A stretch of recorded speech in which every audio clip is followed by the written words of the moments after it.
নেহা এবং গুড়াকে একসাথে দেখে ভুল বুঝে গুড়াকে ছেড়ে বাড়ি ছেড়ে চলে যায় এলা। হ্যাঁ প্রিভার 70 দেখা যাবে আজকের পর্বে। বিস্তারিত জানতে ভিডিওতে একটি লাইক দিয়ে সম্পূর্ণ ভিডিওটি দেখতে থাকুন। গল্পের শুরুতেই আমরা দেখতে পাবো গুড়া তো নেহার সঙ্গে একদম মাস্টার প্ল্যান করতে থাকে, কিন্তু সেটা বুঝতে পারে না নেহা খুব ভালো অভিনয় করছে। নেহার জন্য একটা ভালো ড্রেস কিনে নিয়েছে গুড়া, সেই জামাটা চেঞ্জ করতে গিয়েছে। আর এই সুযোগে গুড়া ময়নাকে রুম তন্ন তন্ন করে খুঁজছে কোনো প্রমাণ পাওয়া যায় কিনা। তো গুড়া সব খুঁজে একটা মাস্ক খুঁজে পায় এবং অফিসের একটা ফাইল খুঁজে পায়, যে ফাইলের মধ্যে অনেক গরমিল রয়েছে। ফাইলের কাগজপত্র সম্পূর্ণ দেখে গুড়া তো অবাক হয়ে যায়, বলছে কি তাহলে আমাদের অফিসের কিছু গরমিল হয়েছিল, এর পিছনে মৈনাকের হাত রয়েছে। সব কিছু বুঝে যায় গুড়া যে এর পিছনে মৈনাক এবং নেহাই রয়েছে।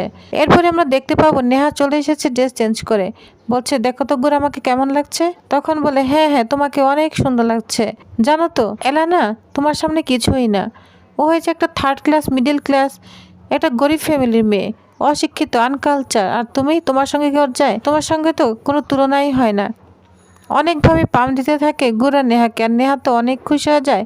আর এগুলো আড়াল থেকে এলা দেখছে আর লুচির মতো ফুলছে, খুব রাগান্বিত হচ্ছে গুড়া সেনের উপর। এদিকে নেহা তো খুশি হয়ে গুড়া সেনকে জড়িয়ে ধরে। তখন গুড়া নেহাকে এমনভাবে কথা বলতে থাকে যে এই 4 মাস আইনিভাবে কার্যক্রম হয়ে গেলে তখন সে নারী হবে। আর নেহাও বলে জানো তো গুড়া, আমি জানি তুমি আমার বেস্ট ফ্রেন্ড এবং তুমি আমার সব। এলা তো তোমার জীবন থেকে 4 মাস পরে চলেই যাবে, তারপরে তুমি আমার হবে। তোমার উপর এবং তোমার সমস্ত প্রপার্টির উপর আমার অধিকার থাকবে, বুঝতে পেরেছ? এই বলে জড়িয়ে ধরে গুড়াকে।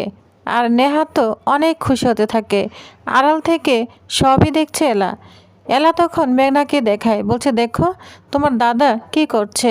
এটা বলে কানা করতে থাকে এলা, আর খুব কষ্ট পায়। তখন মেঘনা এলাকে সান্ত্বনা দেওয়ার চেষ্টা করে, বলছে বৌদি তুমি কোনো চিন্তা করো না, দাদার মনে হয় মাথা খারাপ হয়ে গেছে, দাঁড়াও আমি দেখছি। মেঘনা এলাকে নিয়ে ওইখান থেকে চলে আসে। এদিকে গুড়া আর নেহা নেশা করতে থাকে আর রোমাঞ্চ করার অভিনয় করতে থাকে। গুড়া বলে নেহা 4 মাস না আমার কাছে অনেক লং টাইম লাগছে। আচ্ছা এই টাইমটাকে আরও শর্ট কীভাবে করা যায়?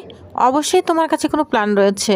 আচ্ছা কিছু একটা প্ল্যান করো না নেহা, যেমন করে প্ল্যান করেছিলে আগের প্ল্যানটা তুমি আর মৈনাক মিলে।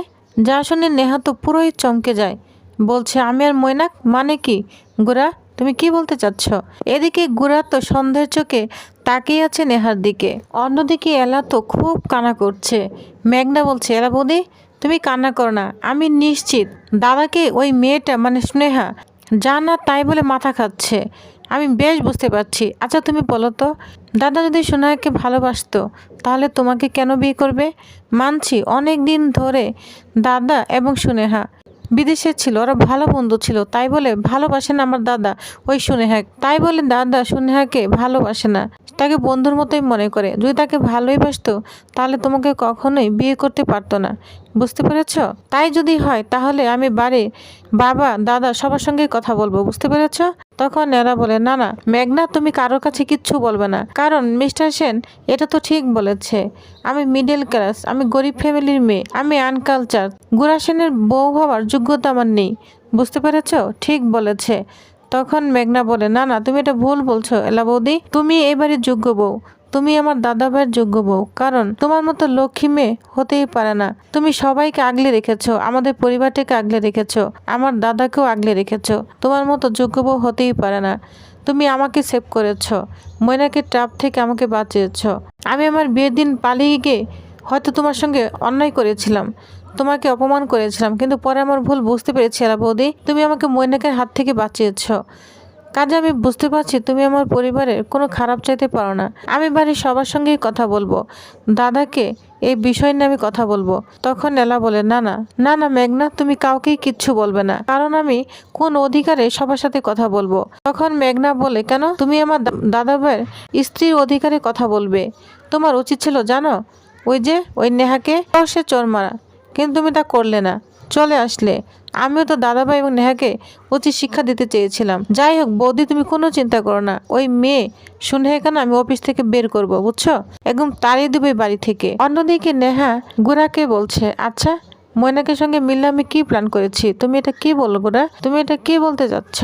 গোরা তখন বলতে থাকে, তুমি কি ভেবেছ মৈনাক আমার বেস্ট ফ্রেন্ড, ও আমাকে সব বলবে না? আমাকে সব বলেছে। জানো তো নেহা, আমি না একটু কষ্ট পাইনি আর একটু রাগ হয়নি, কারণ তুমিই হচ্ছে আমার সব থেকে ভালোবাসার একজন, কারণ তুমিই হচ্ছে সেই মানুষ যে আমাকে অনেক ভালোবাসো। আমাকে পাওয়ার জন্য তুমি এলাকে আমার জীবন থেকে সরে দেওয়ার জন্য কত রিস্ক নিচ্ছ, কত একদম পেরেশান হয়ে উঠেছ, তাহলে তুমি তো আমাকে বেশি ভালোবাসো। এইভাবে অভিনয় করে গোরা নেহার কাছ থেকে মৈনাক এবং তার সমস্ত তথ্য নেওয়ার জন্য চেষ্টা করছে। এদিকে নেহাকে গোরা একের পর এক গ্লাস ড্রিঙ্ক করতে থাকে। নেশার ঘরে মৈনাকের সঙ্গে কী কী প্ল্যান করেছিল এবং কিভাবে তাদের বাড়িতে ঢুকেছে সমস্ত কিছু খুলে বলতে থাকে গোরাকে। গোরা যা শুনে অবাক হয়ে যায়। এরপর গোরা নেহাকে বলতে থাকে, আচ্ছা ওই যে এলাদের বাড়িতে হার চুরি করা, ঠাম্মির হার চুরি হয়ে গিয়েছিল, সেটাও কি তোমার আর মৈনাকের প্ল্যান ছিল? সেটা বলতে গিয়ে নেহা আর বলতে পারে না, একদম টলে পড়ে যায়, কারণ নেশায় সে আর কোনো কথাই বলতে পারছে না। লাস্ট কথাটি শোনা হলো না গোরার। তখন গোরা বলতে থাকে, ধ্যাত, লাস্ট মুহূর্তে এসে এই কথাটা শোনাই হলো না। নেহা না হয় আমাকে পাওয়ার জন্য এরার সাথে শত্রুতা করছে, তাহলে মৈনাক কেন এরার সাথে শত্রুতা? কী শত্রুতা? এটা আমাকে জানতেই হবে। এই বলে গোরা এখান থেকে চলে যায়। এদিকে এলা গোরার জন্য অপেক্ষায় আছে। গোরা এখানে চলে এসেছে। গোরাকে বলতে থাকে, আচ্ছা আপনি কোথা থেকে এসেছেন? তখন গোরা বলে, হ্যাঁ আমার কাজ ছিল, ক্লায়েন্টের সঙ্গে মিটিং ছিল, তারপর ডিনার করে চলে এসেছি। তখন এলা বলে, ক্লায়েন্টের সঙ্গে ডিনার ছিল নাকি নেহার সঙ্গে ডিনার ছিল? তখন গোরা বলে, শুনুন, এটা সম্পূর্ণই আমার ব্যাপার, আমি কি করব না করব এটা আমার ব্যাপার। এলা তখন বলে, এটা কিন্তু আমারও ব্যাপার, আপনার ওয়াইফ হিসেবে আমার অধিকার আছে। গোরা তখন বলে, আপনার সাথে আমার অধিকার 4 মাসের, তাই বলে আপনাকে আমি সব কথা বলতে বাধ্য নেই, বুঝতে পেরেছেন? এলা তখন বলে, আমিও আপনাকে জোর করছি না, তবে একটা কথা বলুন তো, আপনি তো আমাকে কখনো মিথ্যা কথা বলেন না, আর আপনি মিথ্যা কথা ঘৃণা করেন, তাহলে আপনার বান্ধবীর সঙ্গে সময় কাটাচ্ছেন, এটা আমাকে বলতে আপনার কেন এত দ্বিধায় পাচ্ছে? আর আপনি কি করতে পারেন না করতে পারেন আমার কিন্তু সব জানা আছে। আর আপনার সাথে আমার সম্পর্ক তো 4 মাসের, কেন আমার চোখে ছোট হচ্ছেন? কেন মিথ্যা নাটক করছেন নেহার সঙ্গে আমাকে কষ্ট দেওয়ার জন্য, যাতে আমি ভুলবো যে আপনার জীবন থেকে চলে যাই? আমি তো এমনিতেই চলে যাব আপনার জীবন থেকে। তাহলে তখন গোরা বলে, হ্যাঁ আমি চাই না আপনি আমার জীবনে আরো 4 মাস থাকেন, 4 মাস আমি নিতে পারছি না, বুঝতে পেরেছেন? তখন যা শুনে এলা খুব কষ্ট পায়, বলছে, ঠিক আছে, আজকে আমি আপনাকে ডিভোর্স লেটার সাইন দিয়ে আপনার জীবন থেকে চলে যাব।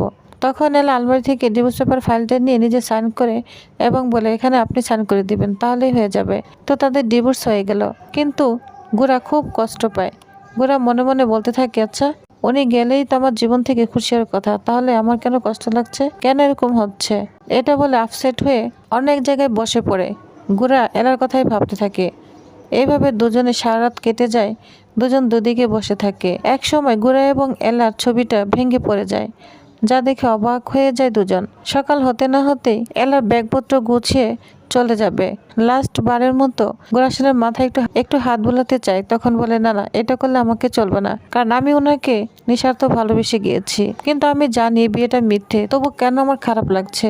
আমি তো ওনাকে ভালোবেসে বিশ্বাস করে সারা জীবন থাকতে চেয়েছিলাম, আমার সম্পূর্ণটাই ভুল ছিল। এটা বলে কষ্ট পেয়ে এখান থেকে চলে যায়। এদিকে নেহারও ঘুম ভেঙে গিয়েছে, বলছে, গোরা তখন দেখে গোরা এখানে নেই। নেহা বলতে থাকে, কি ব্যাপার, গোরা কোথায় গিয়েছে? ও চলে গিয়েছে? আচ্ছা আমি নেশার ঘরে ওকে ভুলভাল কিছু বলে দেনি তো? নেহা ভয় পেতে থাকে। তখনই নেহা গোরাদের বাড়িতে চলে আসে। এদিকে দেখে এলা ব্যাগপত্র গুছে চলে যাচ্ছে।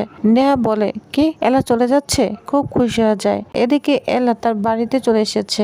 বাড়িতে চলে এসে দেখে, বাড়িতে এসে তার মাকে বলছে, মা আমি সারা জীবনের জন্য চলে এসেছি তোমাদের বাড়িতে। যা শুনে তো এলার মা খুব অবাক হয়ে যায়। অন্যদিকে গোরাকে দেখতে পাবো হসপিটালে চলে গিয়েছে। হসপিটালে একটা রোগী ভর্তি রয়েছে, সে কোমায় ছিল, কোমায় থেকে সে সেন্স ফিরে এসেছে। আর এদিকে সেটা বলতে থাকে মৈনাককে। মৈনাক তো যা শুনে অবাক হয়ে যায়। অন্যদিকে এলা নিজের পায়ে দাঁড়ানোর জন্য চাকরি খুঁজছে, হসপিটালে চলে এসেছে এবং সেই হসপিটালে আগুন লেগেছে। যা শুনে অবাক হয়ে যায় এলা। খুব ভিউয়ার্স, তাহলে নেক্সট আকর্ষণীয় পর্বে কি থাকছে তো জানতে অবশ্য আমার সাথেই থাকুন। ধন্যবাদ।